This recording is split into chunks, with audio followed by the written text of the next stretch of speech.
Ciudad Autónoma de Buenos Aires transmite MQR.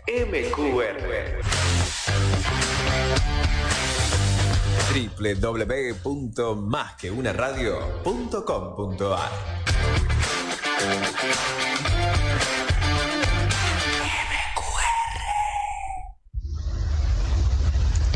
Vuelve a girar la cinta de Moebius, esa cinta del movimiento constante, algo así como el afán del hombre por construir su cultura, su identidad.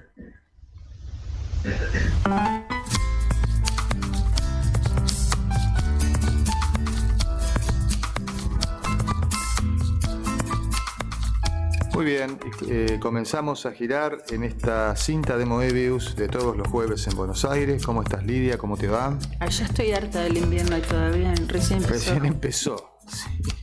Y se vino con el frío a full. Sí, no, yo querría hibernar hasta octubre. Septiembre llueve mucho. Bueno, pero ¿qué va a ser? La parte fea del año. Lo iremos transitando. Bueno, tenemos un amigo de invitado esta noche. Sí, por suerte estamos en la radio y no en el Zoom, lo cual siempre es mucho más dinámico e interesante. Sí, también es extraño porque generalmente entrevistamos a autores de poesía y en este caso vamos a entrevistar a alguien que escribe narrativa y teatro. Ajá. Se trata de Raúl Kersenbaum, nacido en Buenos Aires, licenciado en Producción y Realización Audiovisual. Se desempeñó como docente en la UAI y en la Universidad de Morón.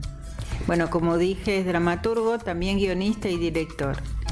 Entre sus obras se cuentan Laborum, obra de teatro estrenada en el Teatro IFT, y escribió guiones de largometraje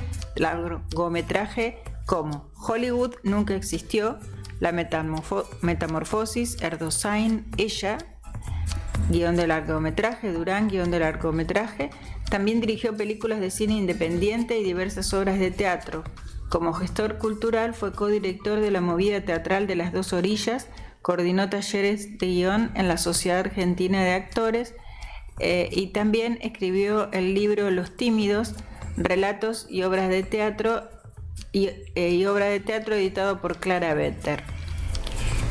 Bueno, voy a hacer una cita que dice lo siguiente: primero mataremos a los subversivos, luego mataremos a sus colaboradores, después a sus simpatizantes, enseguida a aquellos que permanecen indiferentes y finalmente mataremos a los tímidos. Esa frase fue pronunciada en el año 1977 por el general ibérico Saint-Jean, y a partir de esa frase surgió el título del libro del que vamos a hablar hoy, que se llama Los Tímidos, y que es una compilación de memorias y una obra de teatro referida a los tímidos, esto es, a la gente común que, sin haber militado ni participado en acción alguna, sin haber sido detenida ni torturada, sufrió de todos modos las consecuencias de los atropellos de la dictadura. Bienvenido, Raúl Kersenbaum, a Moebius en la radio. Gracias Lidia. Gracias, Gerardo. Por favor, un gusto tenerte con nosotros esta noche. También fue un gusto poder, porque habíamos tenido algunas dificultades, pero finalmente pudimos estar en tu presentación. Muy linda presentación. Y bueno, gracias. Antes de comenzar a charlar sobre el libro y demás, me gustaría que nos leyeras uno de los relatos de Los Tímidos, como para que los oyentes vayan entrando en esa atmósfera de los relatos. Bueno, cómo no.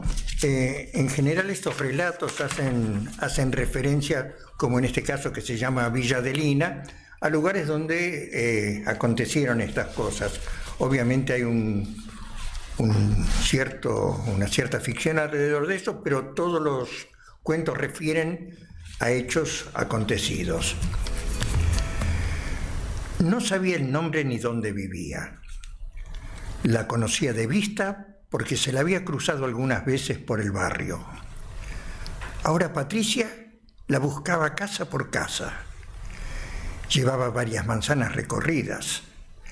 Que era una chica de unos 20 y tantos, delgada, de estatura mediana, el pelo castaño, que no estaba segura, pero creía que los ojos eran de marrón claro, que sabía que tenía un bebé, Cada tanto, después de preguntar sin éxito a lo largo de varias cuadras, volvía apurada a su casa para seguir con la búsqueda media hora después. Así lo hizo desde las 7 de la tarde, pero ya a las 10 de la noche intuyó que todo ese esfuerzo era en vano, porque a medida que pasaba el tiempo, empezaba a sospechar lo que en realidad había pasado. Patricia vivía sola en una casa de Villa Adelina. No era una persona de ponerse a conversar con las vecinas, sin embargo, nunca le faltaba una sonrisa o un saludo. Ese día ya había hecho las compras y preparado la comida suficiente para el almuerzo y la cena. A la tarde, después de la siesta, se sentó a mirar una telenovela. Cuando terminó el capítulo, decidió limpiar los vidrios de la ventana que daban a la calle. Preparó el balde con agua, un poco de detergente y unos cuantos periódicos viejos. Abrió la ventana para empezar a enjabonar el lado de afuera, cuando una mujer de 20 y tantos y pelo castaño se detuvo solo un instante y le dijo con tono casi imperativo: «Cuídemelo, señora, voy hasta la esquina y vuelvo enseguida». Y sin más, dejó un bebé en el cochecito y se alejó apurada. A pesar de lo imprevisto, Patricia salió enseguida, pero para cuando llegó a la vereda, la mujer había desaparecido de su vista. Esperó afuera, moviendo de tanto en tanto el cochecito para que el bebé no se despertara. Estaba inquieta. Buscaba con la mirada a lo lejos y cuando creyó ver a la mujer, fue hacia ella. Pero a los pocos metros se dio cuenta de que no era la mamá y volvió sobre sus pasos. El desasosiego crecía a medida que pasaba el tiempo y ante el temor de que alguien le preguntara sobre lo que estaba haciendo, decidió entrar a la casa con el cochecito y dejar la ventana abierta. La mamá no regresó nunca. Patricia se las arregló para conseguir pañales y mamaderas para la beba. La arropó con la manta rosa que traía. Se ocupó de ella, la cuidó, la llamó Mariana. A los 18 años le contó su historia. Las dos viven todavía en Villa Adelina. La madre sigue desaparecida. Muchísimas gracias, Raúl. Bueno, como bien dijo Lidia, el título del libro tiene que ver con la frase de Ibérico Saint James, esto de que hasta los tímidos iban a pagar cuentas, digamos. Exacto. Pero te quiero preguntar cómo, bueno, estos relatos, como vos bien decís, están basados en testimonios, en hechos reales. ¿Cómo fue que fuiste hasta esos relatos? ¿Cómo llegaste hasta esos relatos? ¿Cómo fue la cadena de circunstancias? En realidad, todo comenzó mucho antes. Yo había dirigido un par de cuadros de la obra de Bertolt Brecht, Terror y miseria del Tercer Reich. Impresionante realmente esa obra. Y se representó en diferentes lugares y yo decía, acá tiene que haber pasado algo. La vida cotidiana tiene que haber estado muy movida también, aunque no haya pasado nada, porque en esa obra de Brecht se relata la cosa cotidiana y lo que acontecía bajo la influencia de la dictadura de nazi. Así que me quise poner a escribir una obra de teatro y no salía ni para atrás ni para adelante realmente. Entonces dije, voy a comenzar por cuentos y ver si después puedo adaptarlos. Y así fue como empecé tomando un cuento, por ejemplo, de un primo mío. No me hizo falta preguntarle, conocía los nombres no los... son inventados. Sí, son ficticios. Sí. Listo, terminé el primer cuento y de pronto encontraba con un amigo, mira, estoy escribiendo algo así, ¿conoces algo que te haya pasado a vos? Gente amiga. Y así fueron saliendo los relatos. Y Y también es sorprendente la cantidad de gente. Yo paré en un momento dado porque dije, bueno, ok, hasta acá tengo suficiente para la obra teatral. Podría haber seguido. Ha acontecido demasiado. Ha acontecido demasiado. Claro, sí, lo cotidiano. ¿Utilizaste un grabador? ¿Tomaste notas? ¿Cómo fuiste? No fue un trabajo Periodístico. Por ejemplo, este cuento, no recuerdo ya quién me lo contó, pero conocía este tema de la gente esta porque vivía en Villa Adelina, esta persona que me lo contó. Conocía la historia de esta madre adoptiva y esta hija, digamos. Sí, y en principio hasta me arrepentí de poner Villa Adelina, porque de algún modo es transgredir una intimidad que... Pero bueno, en este caso Villa Adelina sí existe, pero en la mayoría de los cuentos puede figurar una calle, pero no algo tan específico.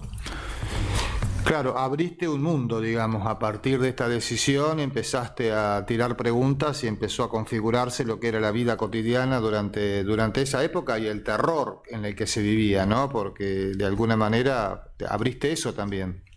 Sí, absolutamente. Si tengo que volver atrás con este tema de terror y miseria del Tercer Reich, por ejemplo, era uno de los cuadros, no el que dirigí yo, era uno de los cuadros, era una pareja de gente mayor, tendría 50 años, con un hijo de 15. Estaban hablando, conversando entre ellos, en contra de Hitler. Y llega el hijo, que era de las juventudes hitlerianas, y se obligaron a callar mutuamente. Cesó la conversación, por el temor a que el hijo denunciara lo que ellos estaban conversando. Una escena cotidiana. Sí. Claro, y cómo lo interesante es que vos te metés ahí justo en ese punto, ¿no? En la cotidianidad de la vida, en lo más simple de la vida. Me acuerdo de uno de los cuentos que hay que era en un taller mecánico, no sé si lo tenés a ese cuento que está. Sí, lo tengo. Que bueno, como ese terror irrumpe en lo más simple y en lo más cotidiano del quehacer humano, ¿no? Del quehacer de todos los días de la persona. Sí, y uno basta con mirar para adentro, no sé si a todos le pasa. Porque uno podría decir, bueno, ok, ya conocemos esto, seguro le pasó. No, a la gente no se le pasó. Sobrevivieron muchos de esos sentimientos de temor, de angustia a lo largo del tiempo.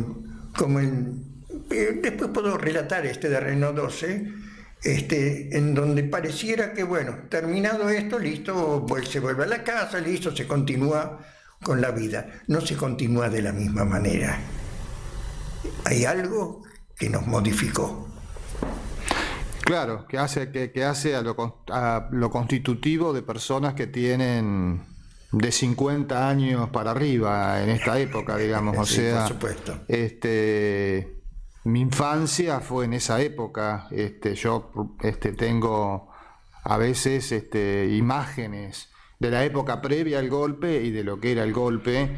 Imágenes que me aparecen en la memoria y que son terroríficas realmente, que tenían que ver con la televisión, porque información, yo era un nene, en la época del golpe yo tendría 6, 7 años, sin embargo se vivía ese clima y vivía en un pueblito de la provincia de Buenos Aires, era un chico, un niño en un pueblito de la provincia de Buenos Aires y sin embargo se vivía eso. Bueno, tuve una situación cercana con una prima, que por suerte no es desaparecida porque el padre actuó con rapidez, se la sacó del país rápidamente, pero dado que no pudieron llevarse a la prima, se llevaron todos los bienes que había dentro de la casa donde vivía esta mujer. No sé si vos recordás, Raúl, que en un momento hubo una campaña.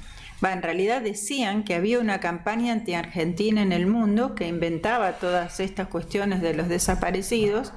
Entonces te pedían que vos combatieras esa campaña anti-argentina. Yo no recuerdo si era la revista Gente o alguna revista parecida, donde te llegaban para que vos escribieras que acá se vivía bien y que eran todos inventos, y para que las mandáramos a personas de otros países.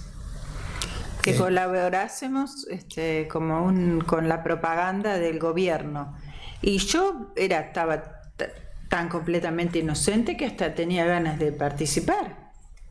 Después supongo que no lo hice porque no, pero como no estaba enterada de nada.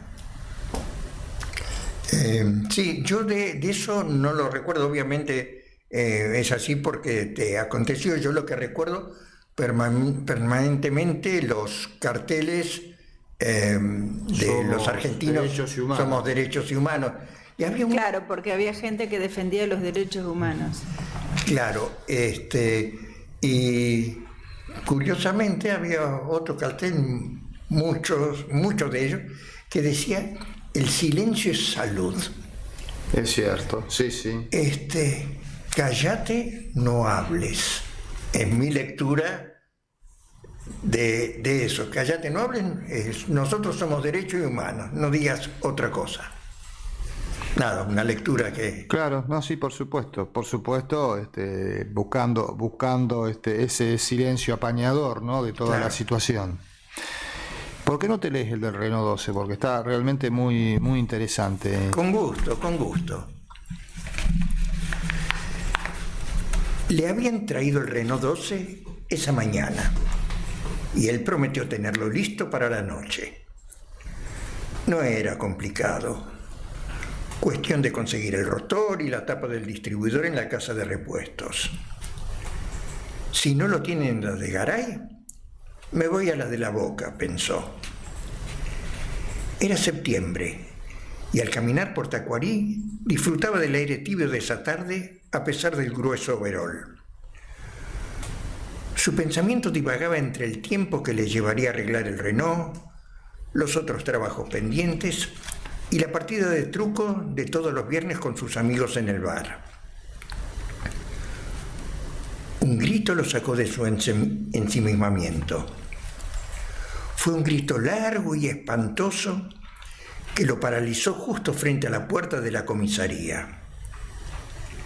«Circule, circule», la voz del policía que estaba de guardia lo sobresaltó. Obedeció confuso y retomó el camino, pero el grito le seguía sonando en la mente. Ya estaba por llegar a la esquina cuando salieron a su encuentro dos hombres de civil que ostentaban pistolas en la cintura.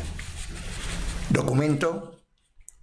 Buscó en el bolsillo superior y les entregó la cédula. «¿Qué hacía parado en la puerta de la seccional?», preguntó uno sin mirar el documento. Mario sabía que no era conveniente mencionar el grito y no se le ocurría ninguna respuesta. ¿No sabe que está prohibido detenerse frente a una instalación de la fuerza de seguridad? Sí, ya sé. No sé por qué lo hice. No me di cuenta. Disculpe. El hombre echó un vistazo a ambos lados del documento y se lo devolvió. «Siga».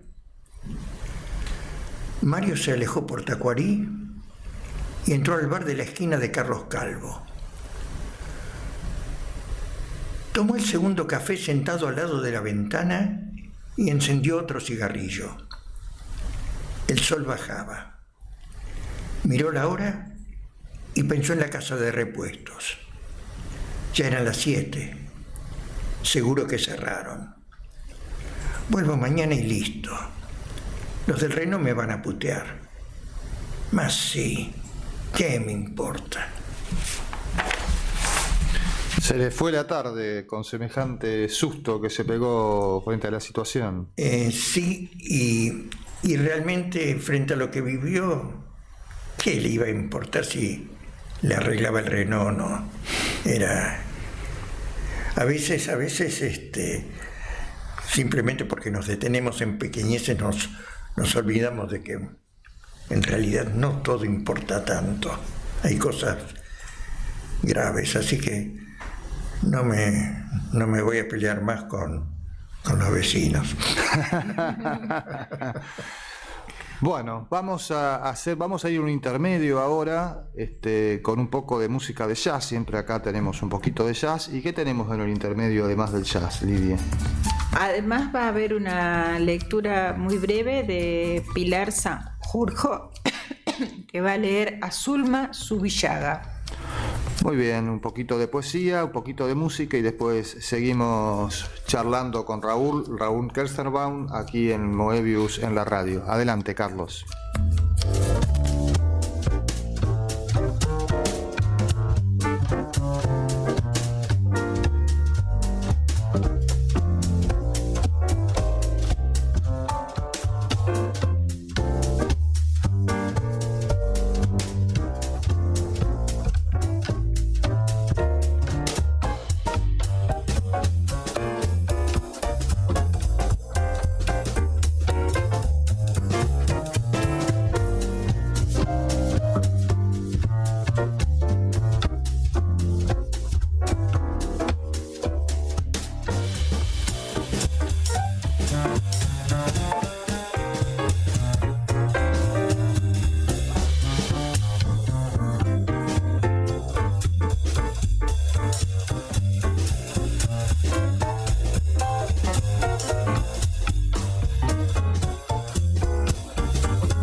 Buenas tardes, oyentes de Moebius en la radio. El día de hoy vamos a compartir poemas de la poeta de Chivilcoy, Zulma Zubillaga, los cuales se encuentran en el libro Res Extensa, publicado por Ediciones El Mono Armado. O en pensamiento chato, pego la palabra, quemo el porvenir oculto, o bien así callando, veo que la muerte viene en su caballo, toca, desenfunda el corazón, lo habita. ¿Y qué de la prisión de tal o el cuerpo sacro o aquella voz de pan que rasga o esta presión de dedo que traspasa si duele, punición de canto, llaga? Ahogo entonces esta piel en costra fija, el coco negro de la luz, el hubo o calaña de fuego que me extrema, habita, y tu cuerpo roto en púrpura se consume en santa purulencia, asila mi orfandad algún hervor, pavor de piel, levita, y cómo percibir el filo de lo triste, acaso yo inmolada en luz servil vendríame a morir, sagita impubis, tan inlímine de voz, buscando. Empeoro de aquella poca luz bajaba postergada como asida, atada al fuego del adiós, vencida. Y cómo de esta voz yo hube de pagar el canon triste, porque secreta o sola o consumida ha caído la posesa blanca de tu nombre herida. Si yo guardaba los graves equilibrios de acá o allá, o en ambidextro tumbaba el pobre corazón, huía. O bien tallar algún poema en chalas breves, ese espejo roto empeoro me refleja, o bien ubique su pezón en hieles madres. Se cuela en la memoria el llanto, beba.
esta cinta de Moebius de todos los jueves en Buenos Aires, charlando con Raúl Keserbaum.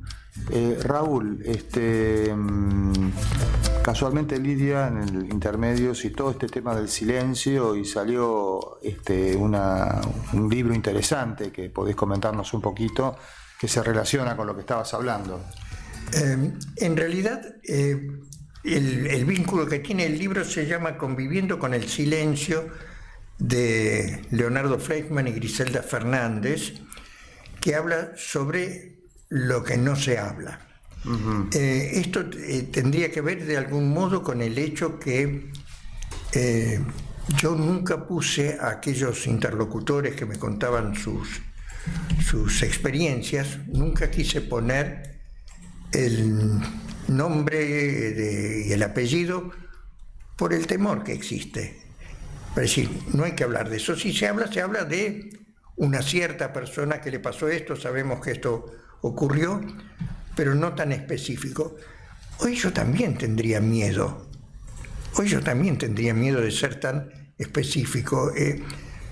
Más aún, estamos viviendo tiempos violentos. Estamos viviendo tiempos violentos, exactamente, y de alguna manera hay algunos matices en esta época que hacen acordar a aquellas épocas, ¿no?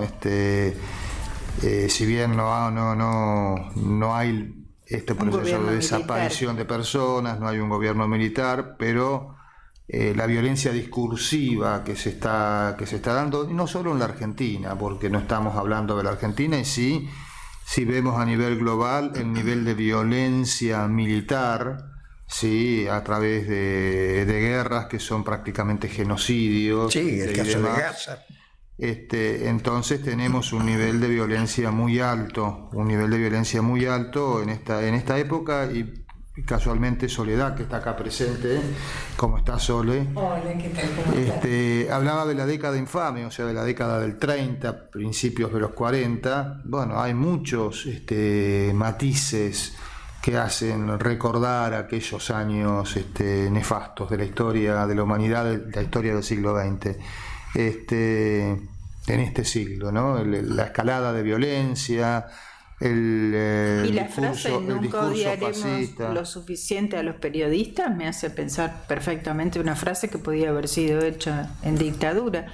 Lo que pasa es que en la dictadura se necesitó un ejército, desaparecidos, asesinatos, y ahora simplemente ha habido una imposición de fuerza y una toma del poder por el mismo grupo social que nos está llevando al mismo lugar donde se nos llevó en aquella época. Es cuestión de tiempo. Sí. Esperemos que no. Esperemos que no, pero si sigue así es cuestión de tiempo. Pero además la hipocresía, en el sentido de, hoy una senadora le dijo mentiroso al jefe de... ¿cómo se llama? A Franco.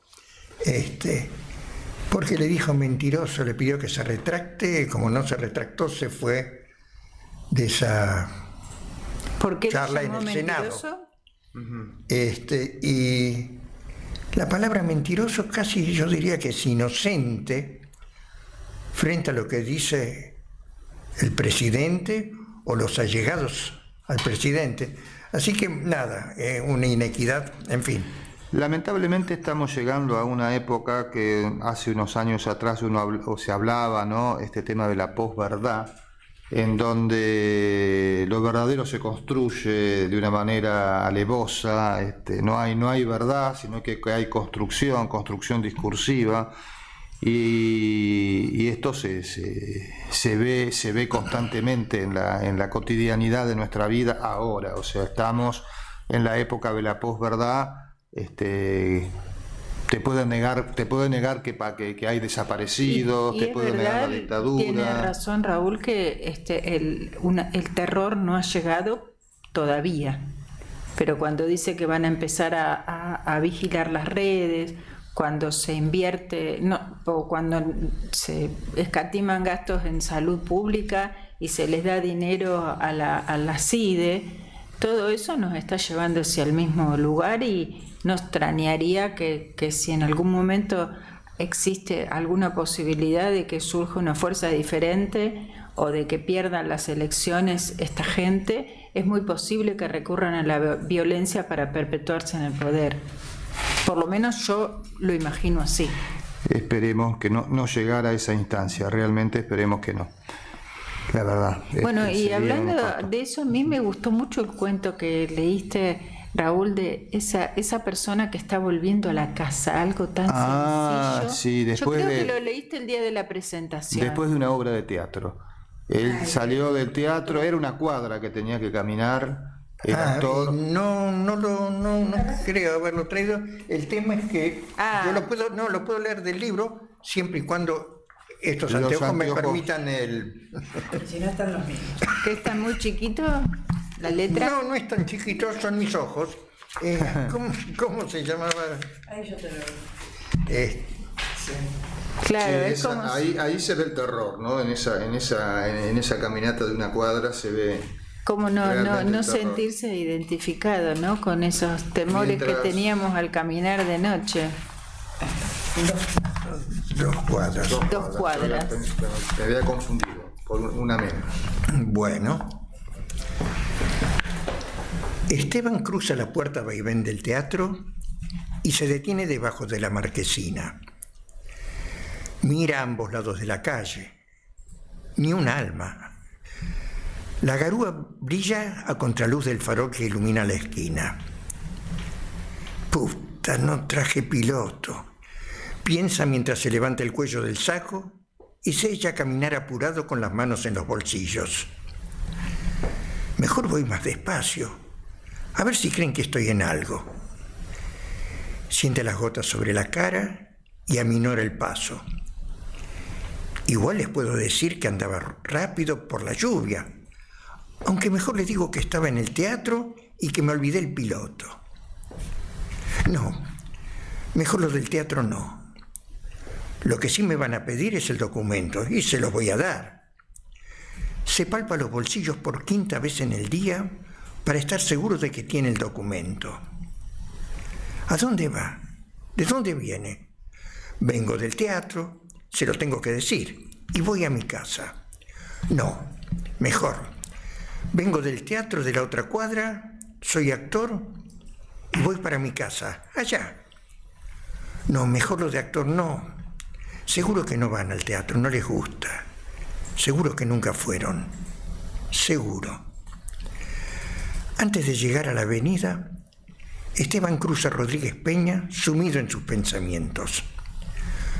No, primero me van a pedir los documentos, entonces se los doy. Y me van a mirar y yo voy a estar tranquilo. Total, yo no estoy metido en nada y me van a dejar ir sin problemas. Una vez en Corrientes, camino hacia Junín. Casi no hay movimiento en la calle. Solo unos pocos autos y un 60 vacío. Un hombre se acerca en sentido contrario. Esteban apenas lo distingue entre las sombras que proyectan las hojas de los árboles. Y se mantiene cerca de la pared. Cuando se cruzan, lo espían por el rabillo del ojo y recién siente alivio al oír los pasos que se alejan. Menos mal que hoy llueve y seguro que no salen a patrullar. Puta, siempre lo mismo. Pero yo sé qué decir. Vengo del teatro, de la otra cuadra, y voy a mi casa, casi en la esquina. Nos va a tener que acompañar. Bueno, déjeme avisarle a mi esposa. Acá nomás, a media cuadra. No me van a decir eso. ¿Por qué me van a llevar si yo no tengo nada que ver con nada? Esteban recorre los últimos metros que lo separan de su casa, ya con las llaves en la mano. Entra y cierra la puerta. Soy un boludo. Todas las noches lo mismo. Me preocupa el pedo.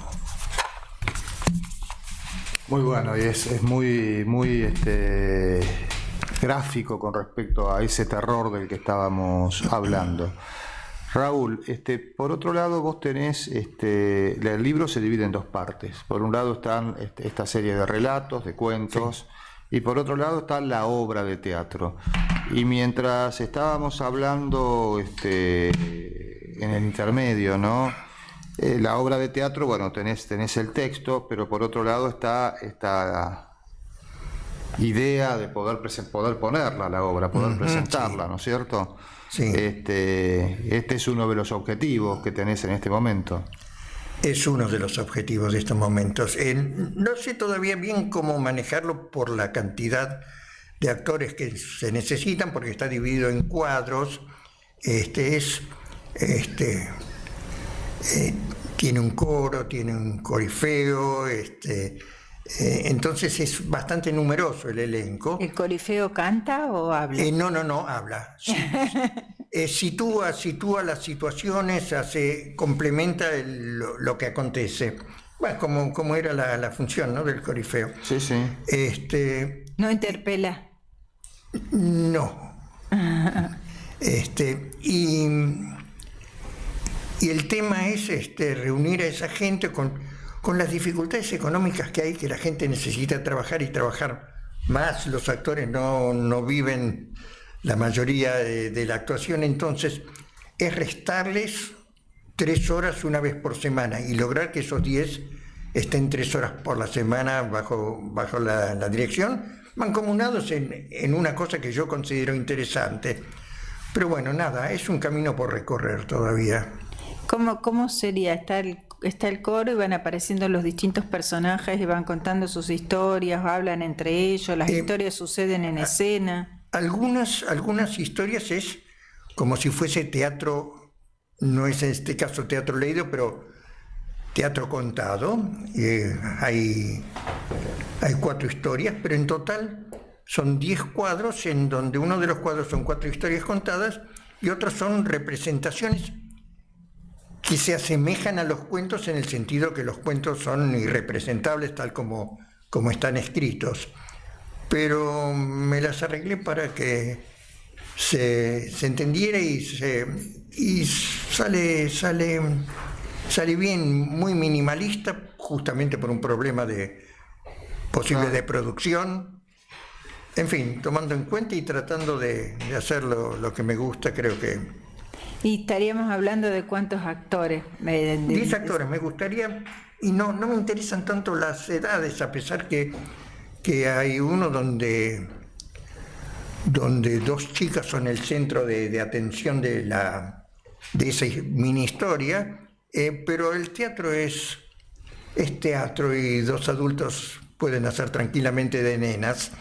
Entonces no me interesa demasiado la experiencia que se tenga, porque creo que la obra lleva al actor más que el actor llevar la obra, y ni la experiencia ni las edades. Me gustaría que fuesen 5 y 5, 5 actrices, 5 actores. ¿Y ellos mismos podrían ir haciendo de coro cuando el otro pasa al centro? Claro. No creo que ningún cuadro supere 4 personajes. En general son 2 personajes o 3 personajes en esos 10 cuadros, en cada uno de esos 10 cuadros. Raúl, ¿cómo se fue tejiendo, cómo los relatos fueron tejiendo la obra de teatro? ¿Cómo fue el proceso? Porque vos nos contaste que la obra no funcionaba, entonces a vos se te ocurrió la idea de hacer esta especie de charla con gente, que fueron surgiendo historias. ¿Cómo se terminó después de esto convirtiendo en la segunda parte del libro, que es la obra de teatro?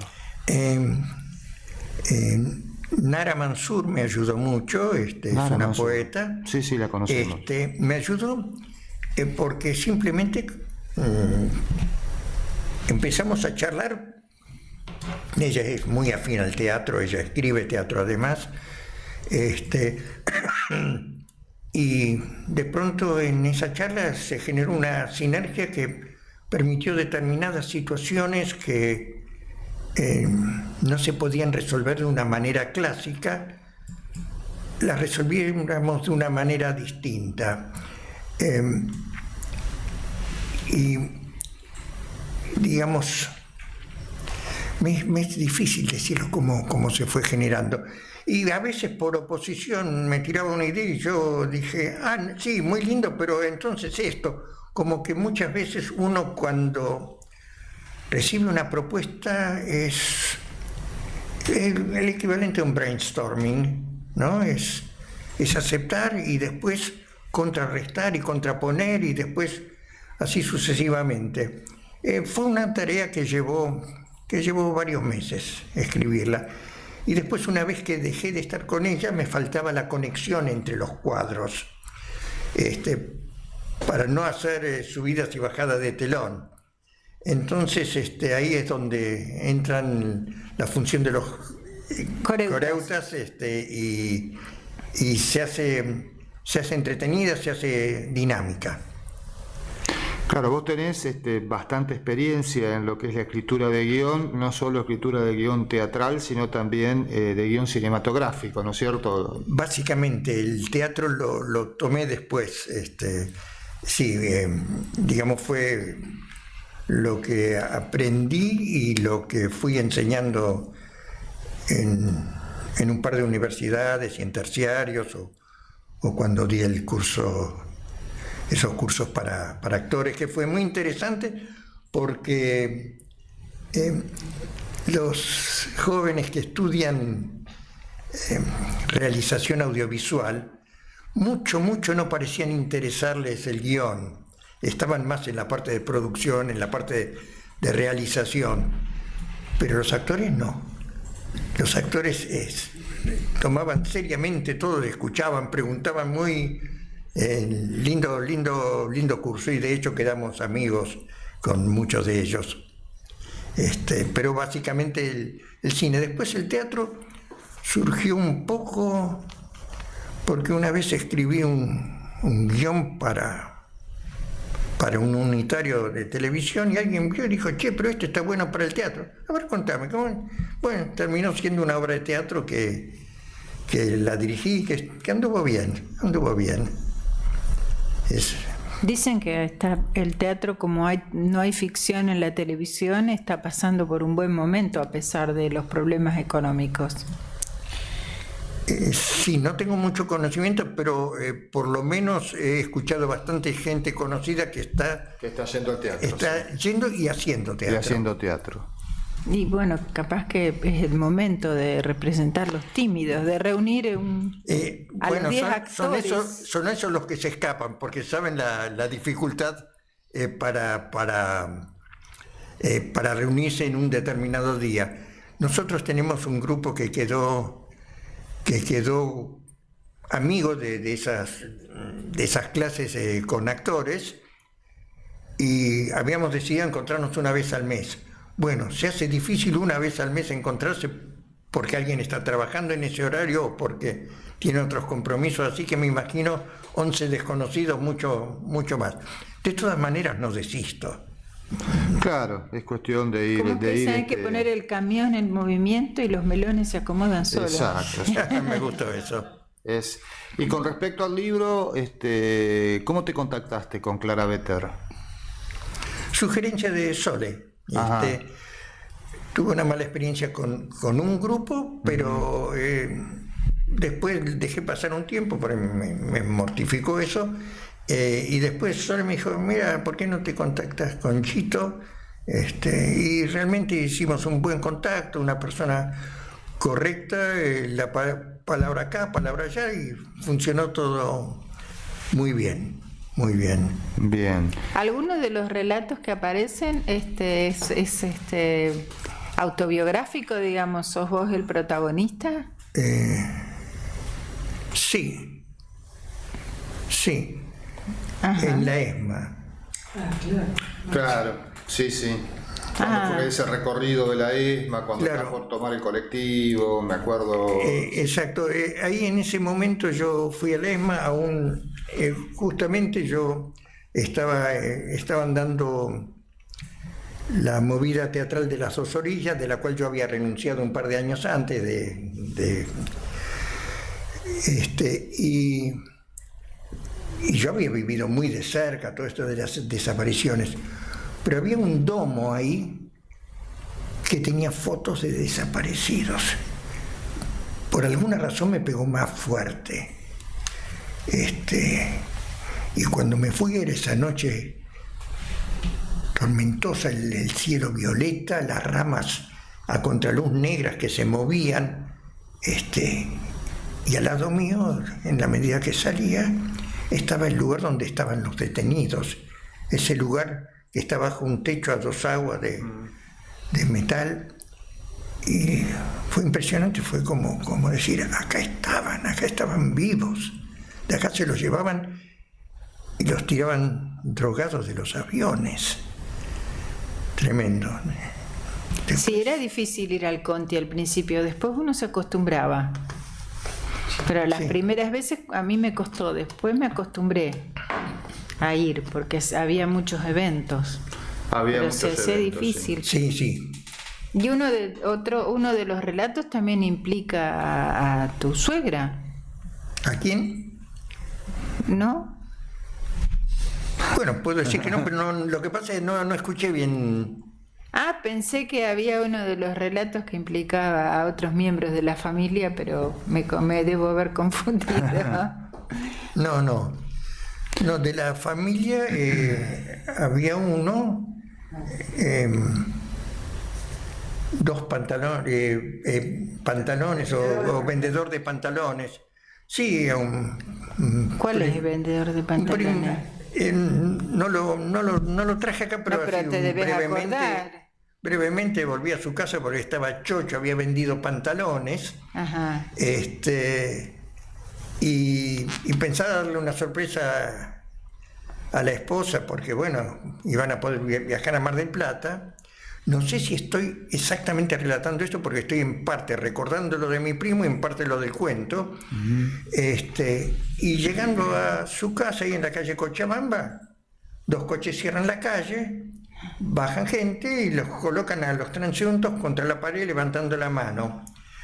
Y a mi primo le preguntan qué traen en el maletín, él se lo da y dice muestras de tela. El tipo lo abre y deja caer todas las telas ahí, mira los documentos y lo deja ir, pero toda esa alegría que tiene se diluye en el momento. Se diluyó. Sí, ahí sí, digamos, hubo alguien de la familia. Un sustazo terrible, igual que el que se paró frente a la comisaría. Totalmente, un julepe bárbaro. Era época de julepes. Bueno, se nos está yendo el programa. Va a tener nos que quedan leer otro, ¿no? 6 minutitos, vamos a aprovecharlos para leer un último relato. Si algún oyente quiere acceder al libro, ¿cómo puede hacer? La librería Sudestada.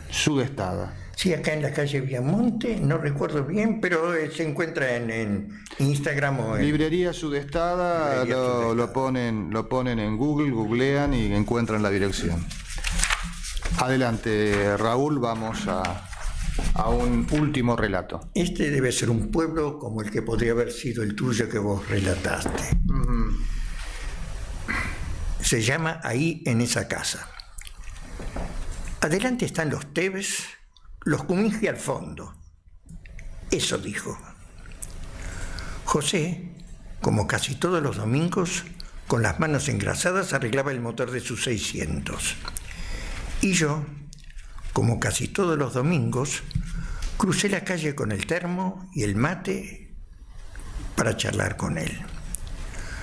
Durante la semana, cada uno tenía sus ocupaciones y nuestros encuentros eran circunstanciales, más que nada para pedirnos algún favor por teléfono.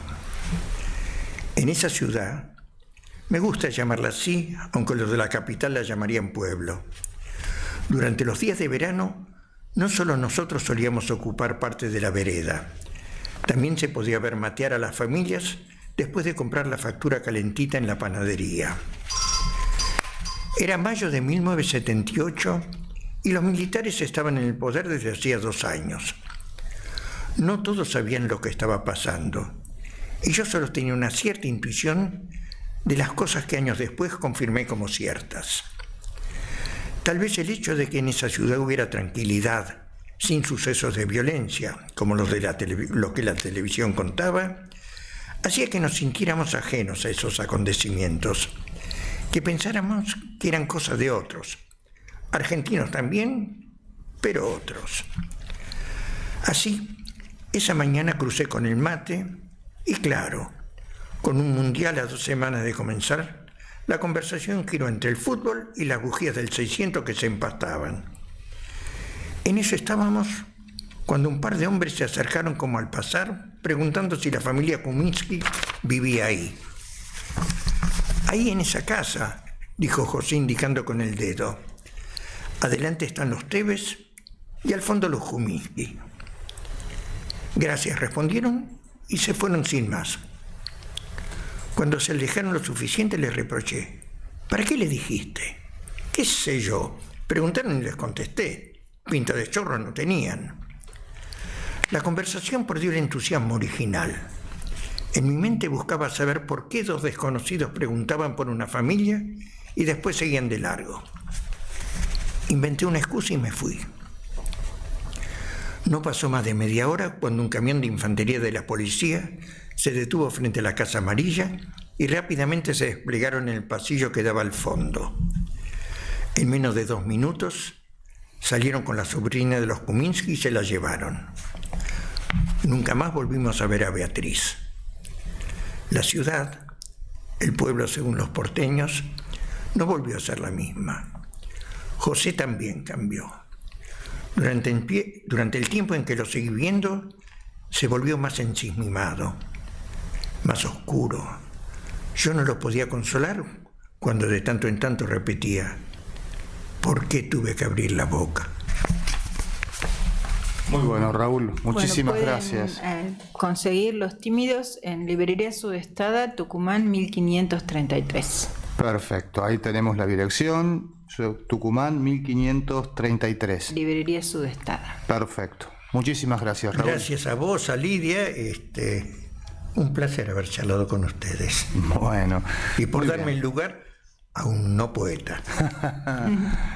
Muy bien, y gracias Lidia, gracias Carlos, también Soli que nos acompañó esta noche. Y esta cinta de Moebius sigue girando en Buenos Aires hasta el próximo jueves. Chao.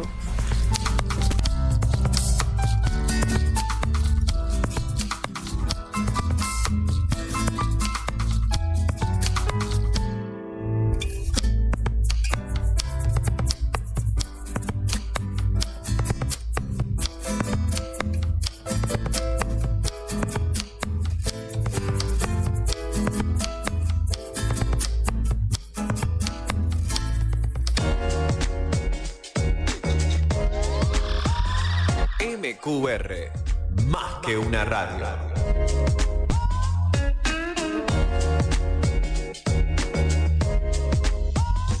Desde el amanecer.